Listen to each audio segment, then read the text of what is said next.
Hello friends, मैं आपको आज बेसिक इलेक्ट्रॉनिक्स और कंप्यूटर चिप लेवल के बारे में आपको बताने जा रहा हूँ। देखो, कंप्यूटर चिप लेवल में बहुत से आपके जो काम आने वाली वीडियो है वो आपको पता लगेगा। कंप्यूटर चिप लेवल में क्या होता है? कंप्यूटर चिप लेवल में टोटली रिपेयरिंग का काम होता है। इलेक्ट्रॉनिक्स से रिलेटेड जो रिपेयरिंग का काम होता है वो सारा कंप्यूटर चिप लेवल में होता है। तो मैं आज आपको वही तरीका बताऊंगा कि आप किस तरीके से कंप्यूटर चिप लेवल कर सकते हो, और कोई भी आइटम आप इलेक्ट्रॉनिक्स से रिलेटेड कोई भी आइटम को आप कैसे रिपेयर कर सकते हो। देखो, सबसे पहले कंप्यूटर चिप लेवल करने के लिए हमें सबसे पहले बेसिक इलेक्ट्रॉनिक्स के बारे में नॉलेज होनी चाहिए कि बेसिक इलेक्ट्रॉनिक्स क्या होता है, और वो बेसिक इलेक्ट्रॉनिक्स में क्या क्या यूज़ होता है और वो कैसे काम करता है। देखो, बेसिक इलेक्ट्रॉनिक्स के लिए सबसे पहले हमें बेसिक जो हमारे कंपोनेंट होते हैं, टोटल जो हमारे कंपोनेंट होते हैं, उन कंपोनेंट के बारे में हमें नॉलेज होनी चाहिए। अगर कोई भी कंपोनेंट है और उस कंपोनेंट के बारे में अगर आपको नॉलेज है तो आप कुछ भी आइटम रिपेयर कर सकते हो। आप इलेक्ट्रॉनिक्स में कुछ भी आइटम रिपेयर कर सकते हो, ज़रूर नहीं है कि आप कंप्यूटर का ही रिपेयरिंग करें।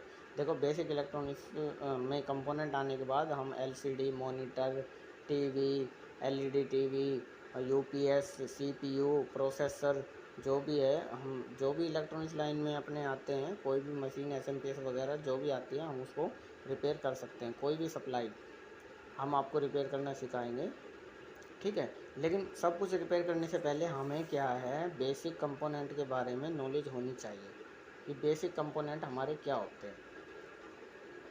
हमारे कितने कितने कंपोनेंट होते हैं जो हमारे इलेक्ट्रॉनिक्स के काम में यूज आते हैं, और उनका हम कैसे यूज करते हैं, और उनको चेक कैसे करते हैं, और कैसे पता लगाते हैं कि ये कंपोनेंट हमारा ख़राब है या नहीं है।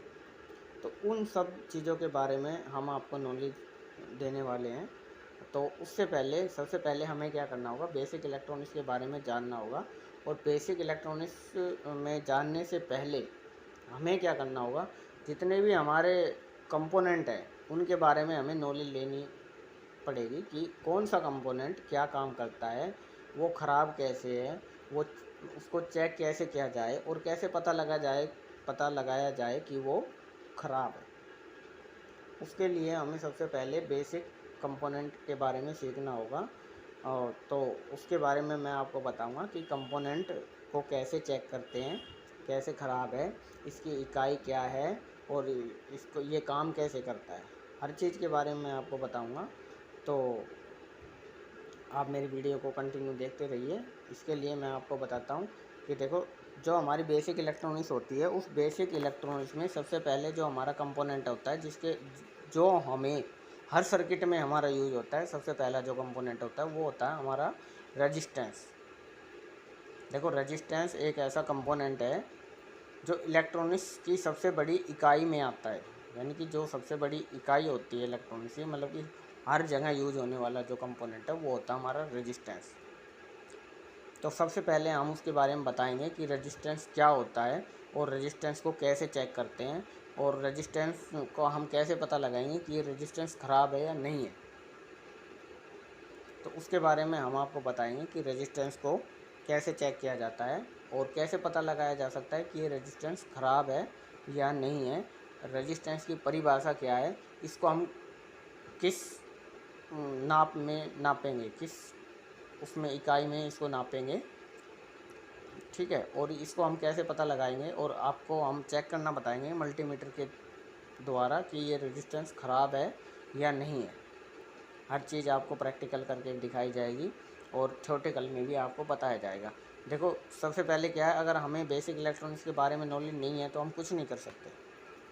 क्यों? कोई भी कंपोनेंट अगर ख़राब है और उसके बारे में हमें पता नहीं है तो हम कोई भी रिपेयरिंग नहीं कर सकते।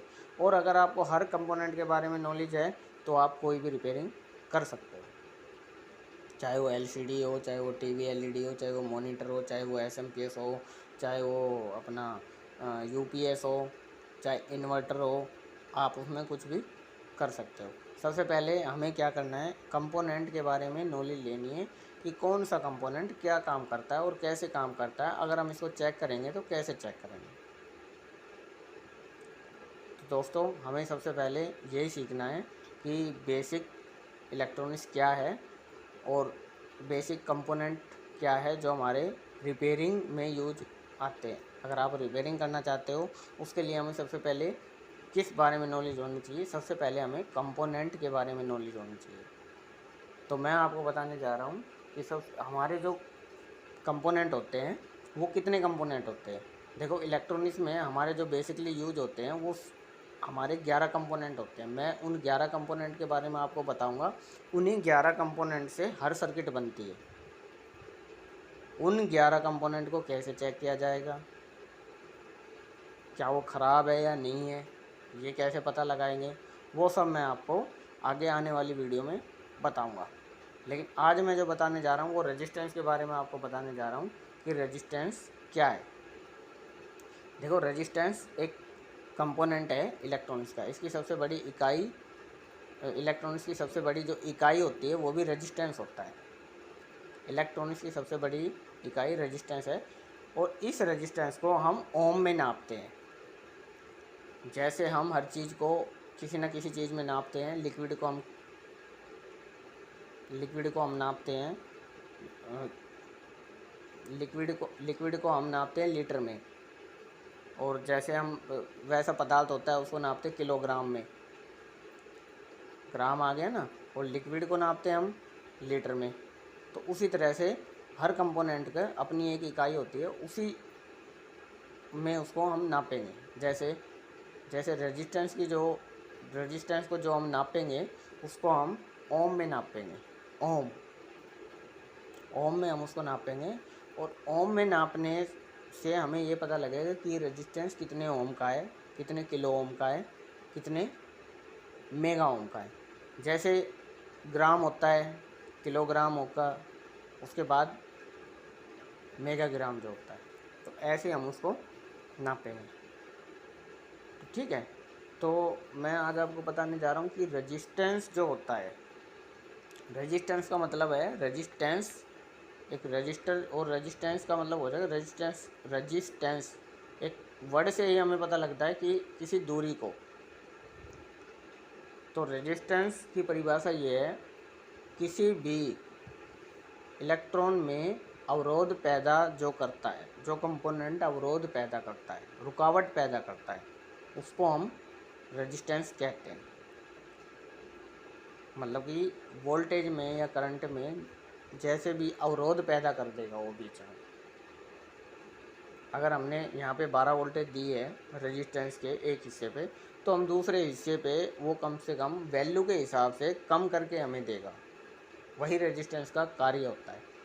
हम रेजिस्टेंस से कम करके वैल्यू ले सकते हैं, उसकी वैल्यू चेंज करके। यही रेजिस्टेंस की परिभाषा होती है। और यही रेजिस्टेंस का काम क्या होता है। रेजिस्टेंस काम क्या होता है कि रेजिस्टेंस का काम होता है अवरोध पैदा करना, करंट में अवरोध पैदा करना। जितना करंट है उसको कम करके देना वैल्यू के हिसाब से। आप जितनी वैल्यू का रेजिस्टेंस लगाओगे उतनी ही वोल्टेज हमें आगे कम करके मिलेगी। रेजिस्टेंस और डिस्टेंस तो वही है। अगर आप ज़्यादा ओम का रेजिस्टेंस लगाओगे उतनी ही हमें उसकी वैल्यू कम करके मिलेगी। तो यही रेजिस्टेंस का कार्य होता है। और रेजिस्टेंस को हम ओम में नापते हैं। ओम में नापते हैं रेजिस्टेंस को हम। जैसे 1 किलो ओम, 1 मेगा ओम, ऐसे ही रेजिस्टेंस की वैल्यू बढ़ती जाती है। जैसे हम किसी लिक्विड या वस्तु को नापते हैं। जैसे हम कोई भी चीनी है, चीनी को हम पहले ग्राम में नापेंगे, फिर किलोग्राम में नापेंगे, फिर उससे ज़्यादा हम मेगाग्राम में नापेंगे उसको। ऐसे ही हम रेजिस्टेंस को नापते हैं। जितनी उसकी वैल्यू बढ़ती जाएगी उतनी ही उसका ग्राम बढ़ता जाएगा। इस हिसाब से हम रेजिस्टेंस की वैल्यू को दर्शाते हैं। रेजिस्टेंस का काम क्या होता है,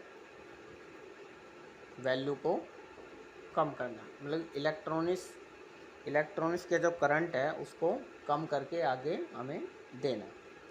ये रेजिस्टेंस की परिभाषा होती है। ठीक है, अगर हम एक सिरे से दूसरे सिरे पर नापेंगे तो हमें कुछ कम करके वैल्यू के हिसाब से हमें वोल्टेज मिलेगी। रेजिस्टेंस का ये काम होता है, और ये रेजिस्टेंस ऐसा है हमें हर सर्किट में मिलेगा, चाहे वो सर्किट कोई भी हो। इसलिए इलेक्ट्रॉनिक्स की सबसे बड़ी इकाई रेजिस्टेंस मानी जाती है। तो दोस्तों, वीडियो लंबा हो जाएगा, इसके लिए मैं आपको अगले वीडियो में बताऊंगा कि रेजिस्टेंस का काम क्या होता है, प्रॉपर काम क्या होता है, इसकी वैल्यू को हम कैसे नापते हैं, और इसको हम कैसे चेक करते हैं। अगर रेजिस्टेंस कोई ख़राब है तो इसको हम कैसे चेक करते हैं, रेजिस्टेंस ख़राब है तो कैसे ख़राब हुआ है, क्यों हुआ है, क्या रीज़न है ख़राब होने का, इसको चेक करते हैं। और कितने प्रकार के रेजिस्टेंस होते हैं उनको मैं आपको बताऊंगा अगली वीडियो में।